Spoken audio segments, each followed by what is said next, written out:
Welcome back to our channel.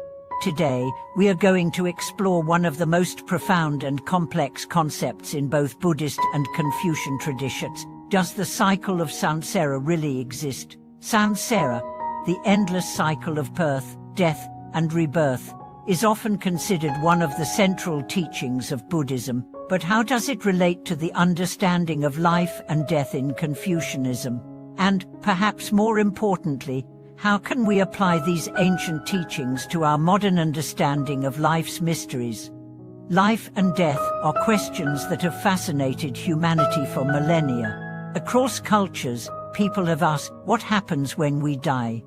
Is there an afterlife? And why do we live, suffer, and die in the first place?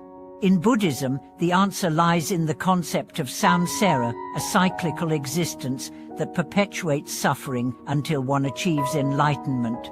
But how do other philosophies, like Confucianism, address these same questions? Can the ideas of samsara help us navigate our daily lives? Or is it a belief rooted in ancient times that doesn't quite resonate with modern sensibilities? In this video, we'll explore samsara, death, and the cycles of life and rebirth from both a Buddhist and Confucian perspective, and look at how these teachings offer profound insights into how we live our lives today. By understanding these ancient philosophies, we might gain a deeper appreciation for the preciousness of life and the importance of cultivating wisdom, compassion, and mindfulness in every moment. To begin, let's understand what samsara is in the context of Buddhism. Samsara is often described as a cycle of birth, life, death, and rebirth. In this cycle, beings are trapped in an ongoing process of suffering, caused by attachment, ignorance, and the accumulation of negative karma. The Buddha taught that we are bound to this cycle of suffering until we achieve enlightenment, or nirvana, which is the liberation from the cycle of samsara.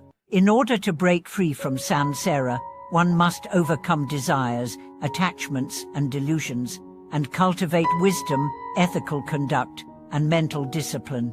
The cycle of samsara is not just a literal cycle of reincarnation, it's also a metaphor for the continual cycle of suffering that we experience in our everyday lives. Each time we cling to desires, each time we react with anger, jealousy, or fear, we are reinforcing the cycle of suffering.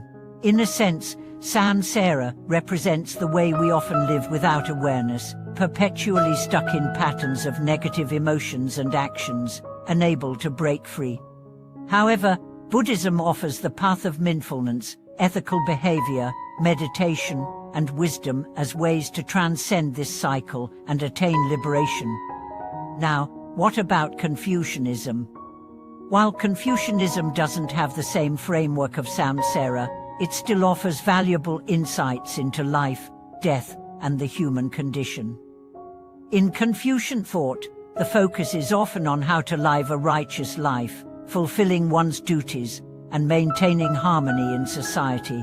Confucius emphasized the importance of virtuous conduct and respect for family and society, viewing life as a journey of personal growth and moral cultivation. He also spoke about the concept of ancestral reverence, suggesting that one's actions in life would influence their descendants and that the family lineage was of utmost importance. While Confucianism does not have a clear doctrine of reincarnation, it does place great importance on the continuation of the family line and the cultivation of virtues that transcend the individual. In a sense, Confucianism also offers a view of life as cyclical, not in terms of rebirth, but in terms of the passing of wisdom, values, and traditions from one generation to the next. It emphasizes the idea that our actions in this life have consequences, not only for ourselves, but also for the greater society and future generations. Despite these differences, both Buddhist and Confucian philosophies share common ground in their emphasis on the impermanence of life and the importance of cultivating wisdom and moral integrity. Both traditions recognize that suffering is an inherent part of life, and that the way we live our lives has profound implications on our spiritual and social well-being. Both encourage us to reflect on our actions and to cultivate virtues like compassion, humility, and mindfulness to overcome suffering and live a meaningful life. So, does Samsara really exist? In a literal sense, the cycle of birth, death, and rebirth may not be something we experience on a day-to-day basis in our modern, scientific world. However, the teachings of Samsara are deeply relevant to our understanding of suffering and the human condition. We all experience suffering in different forms, whether through emotional pain, physical illness, or the inevitable reality of death. The cycle of Samsara reminds us that suffering is an intrinsic part of existence, and that the way we approach life can either perpetuate or alleviate that suffering. In many ways, Samsara exists in the mental and emotional cycles we get caught in, our attachments to things, our fears, and our desires. Just as in the literal Samsara, we keep repeating patterns in our lives that bring us unhappiness, whether it's getting stuck in negative thought loops, repeating unhealthy behaviors, or failing to break free from limiting beliefs.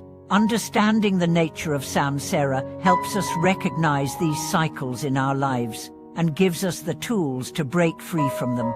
By practicing mindfulness, self-awareness, and cultivating virtues like compassion, we can gradually free ourselves from the cycles of suffering that trap us in a limited and unhappy existence.